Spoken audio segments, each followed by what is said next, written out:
de votre audience du problème qu'a votre audience et pour lequel vous avez travaillé une solution produit ou service. Donc, je récapitule, vous avez créé vos 10 pages Facebook au groupe Facebook et au bout de, on va dire, 3-4 semaines ou un mois, 4 semaines c'est un mois, mais au bout de un mois ou deux, vous avez une centaine, en tout cas moi c'est ce que j'avais une centaine d'inscrits, des gens qui se sont abonnés à la page où il y avait strictement rien, il y avait juste un titre, il n'y avait pas de photo, rien. Et donc je me suis dit, bon voilà, donc j'ai une centaine de personnes qui sont intéressées par l'idée que j'apporte, donc je vais pouvoir investir un peu plus de temps là-dessus. Et c'est une manière donc de valider l'intérêt pour votre idée. Une fois qu'on a ça, vous allez relier ce qu'on appelle un site WordPress. Donc WordPress, si vous ne connaissez pas, c'est un moyen de créer des sites internet très très très simple, très facile. Donc vous allez télécharger le logiciel WordPress qu'il y a en ligne et vous allez surtout pas créer un blog gratuit qui ne vous permet pas d'avoir votre propre site internet. Un site internet, ça coûte, c'est un certain investissement, mais ça coûte vraiment pas très cher à lancer. Si vous ne savez pas coder ou installer un site WordPress, vous pouvez trouver des logiciels qui font ça comme, je ne sais plus, il y a Weebly ou il y a d'autres des plateformes qui vous proposent de créer un site en .com ou .fr pour un coût pas très élevé. Donc une fois que une fois que vous avez en fait les personnes qui sont intéressées par votre idée, votre concept, vous allez créer un site internet qui va valider un peu l'autorité de votre projet. Et ça va vous permettre à vous de construire une page web toute simple, de ne pas passer trop de temps, même de ne pas passer de temps sur le design, c'est pas le but. Mais vous allez en fait lier votre page Facebook ou votre groupe Facebook à un site internet très simple qui expose le concept, la solution au problème de votre audience, de vos prospects.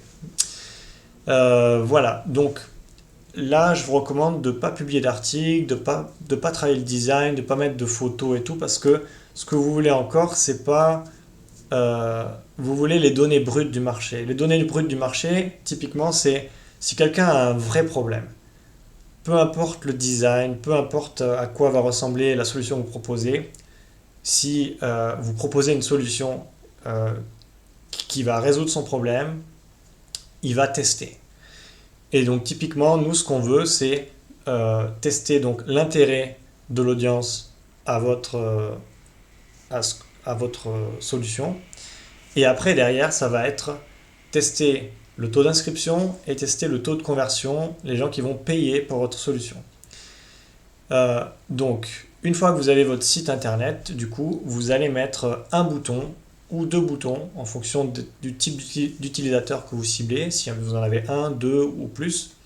Et derrière, vous allez le lier à un logiciel d'autorépondeur. Les logiciels d'autorépondeur, peut-être vous connaissez déjà, mais vous avez les plus connus qui sont historiques.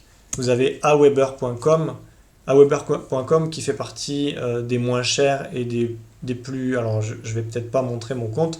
Vous avez aweber.com, excusez-moi, et vous avez Mailchimp, Mailchimp qui est en français, qui permet de démarrer gratuitement.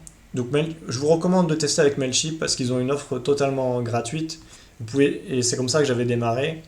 Vous créez un compte Mailchimp, vous avez du coup des outils pour récolter des adresses email et ça va vous permettre d'avoir 2000 inscrits et de tester votre idée. Donc une fois qu'on a fait ça, une fois que vous avez votre page ou votre groupe, derrière vous avez mis un site internet. Sur ce site internet, vous avez mis des boutons avec un logiciel d'autorépondeur qui vous permet d'envoyer des emails en automatique et de tester vraiment l'intérêt de vos prospects. C'est-à-dire que là, vous allez avoir des gens qui se sont inscrits parce qu'ils sont intéressés réellement par ce que vous proposez. Et maintenant, la dernière métrique que vous allez vouloir vérifier, c'est les paiements.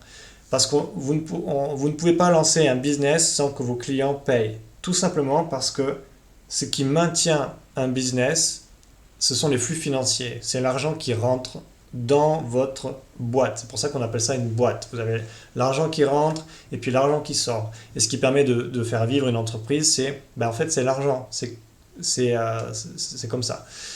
Donc pour faire ça, dans vos emails d'autorépondeur, vous allez à un moment donné dire si vous voulez activer votre service, il faut cliquer ici et derrière vous allez leur proposer de payer. Alors les boutons de paiement, vous avez plusieurs types et vous allez me dire oui mais alors j'ai pas créé mon produit ou mon service, mais qu'est-ce que je vais vendre? Je vais pas vendre du vent. Alors, il ne s'agit pas de vendre du vent. Par exemple, si vous êtes sur le marché de l'emploi, comme c'était mon cas, vous pouvez faire ce que fait toute agence d'intérim, c'est-à-dire vous avez un fichier Excel et puis d'un côté vous mettez ceux qui cherchent un travail et de l'autre vous mettez ceux qui proposent un travail ou un remplacement. Et après, vous avez les numéros de téléphone, les emails et les données de tout le monde et après vous appelez les gens pour les mettre en relation.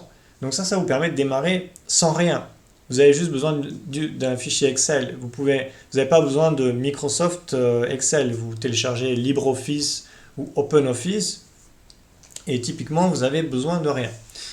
Avec un logiciel d'autorépondeur, vous pouvez même exporter vos fichiers de prospection en .csv dans votre Google Sheet ou sur Excel. Donc c'est vraiment assez intéressant et tout ça, ce sont des outils qui sont gratuits, encore une fois. Donc une fois qu'on en est arrivé là, vous allez tester les moyens de paiement. Les moyens de paiement, vous avez donc différentes solutions qui sont à votre portée. Vous connaissez le plus répandu, c'est PayPal, évidemment. Donc avec PayPal, vous allez pouvoir mettre un bouton pour qu'ils activent leur compte, leur service, ou peu importe comment vous avez organisé votre application. Donc vous avez PayPal, vous avez un logiciel de paiement qui est très bien aussi, qui est américain. Donc les paiements se font toujours en dollars, mais c'est quand même intéressant de le savoir, de le connaître, ce logiciel, parce qu'il vous permet d'avoir un moyen de paiement et vraiment vous pouvez vendre absolument tout ce que vous voulez avec ça. Et il ne vous demande pas, c'est Gumroad. Gumroad ne vous demande pas, passe pas des heures à vérifier votre compte. L'inscription se fait en 5 minutes et en 5 minutes vous créez une page de vente, un bouton de paiement et vous pouvez vendre. Et donc Gumroad, vous utilisez PayPal et je vais vous dire, les gens, s'ils ont un réel problème, que ce soit en euros ou en dollars, ça dépend, ça peut être un frein, mais généralement s'ils ont un vrai problème, que ce soit en euros ou en dollars, vous allez avoir quand même des paiements. Donc vous avez compte PayPal, Gumroad, et après vous avez évidemment le logiciel le plus connu que je vous recommande, c'est Stripe. Stripe, vous créez un compte, ça demande un peu plus de temps pour les vérifications, c'est un logiciel très intéressant, c'est la référence, et vous pouvez avoir un bouton de paiement tout simple. Voilà. Mais pour aller plus vite, je vous recommande PayPal ou Gumroad pour démarrer. Et Stripe, ça vous demandera un petit peu plus de temps. Donc maintenant que vous avez tout ça, vous avez votre audience, elle est engagée, elle s'inscrit et vous commencez à avoir des paiements. Et voilà, vous allez encaisser les paiements pendant une semaine. Et au bout d'une semaine, vous allez, soit vous continuez si vous pouvez fournir le produit ou service que vous vendez, sinon vous arrêtez tout. Et là, vous avez un business plan qui est validé, c'est-à-dire vous avez un intérêt de votre marché cible sur votre produit ou service, vous avez des prospects qui s'inscrivent sur votre emailing list et vous avez des clients, c'est-à-dire vous avez une conversion. Et sur une semaine ou un mois, vous allez avoir tous ces chiffres. Le pourcentage de gens qui s'inscrivent sur votre page Facebook, le pourcentage de gens qui visitent votre site internet, le pourcentage de gens qui s'inscrivent à votre emailing list et le pourcentage de gens qui est converti en clients. Et après, vous pouvez aller voir ces clients et leur faire des sondages pour affiner votre offre. Voilà, c'est vraiment comme ça que j'ai fait. C'est vraiment la méthode la plus difficile pour lancer un produit ou un business, mais elle est accessible à tout le monde. Avec ça, vous pouvez tester tout type de business. Voilà, c'est la plus difficile. Je ferai peut-être une vidéo sur comment lancer un business plus rapidement avec puisqu'il y a d'autres moyens en bootstrapping de lancer un business que celui-ci. Mais celui-ci, il est adapté pour tout le monde. Peu importe votre situation, ça vous permet vraiment de tester différents marchés, de tester différentes idées. Et voilà. Et donc c'est reproductible, c'est à la portée de tous, vraiment, voilà. Maintenant, j'espère que cette vidéo vous a intéressé. Et qu'elle vous a apporté quelque chose. Si c'est le cas, n'hésitez pas à liker la vidéo. Si vous avez des questions, vous pouvez les poster dans les commentaires. Et je mets aussi mon adresse email en description si vous avez besoin d'avoir un avis sur votre projet web ou application mobile. Je pourrais éventuellement vous aider au travers d'une séance de coaching de 30 minutes. Voilà, j'espère que vous avez appris des choses intéressantes et je vous dis à très bientôt. Salut!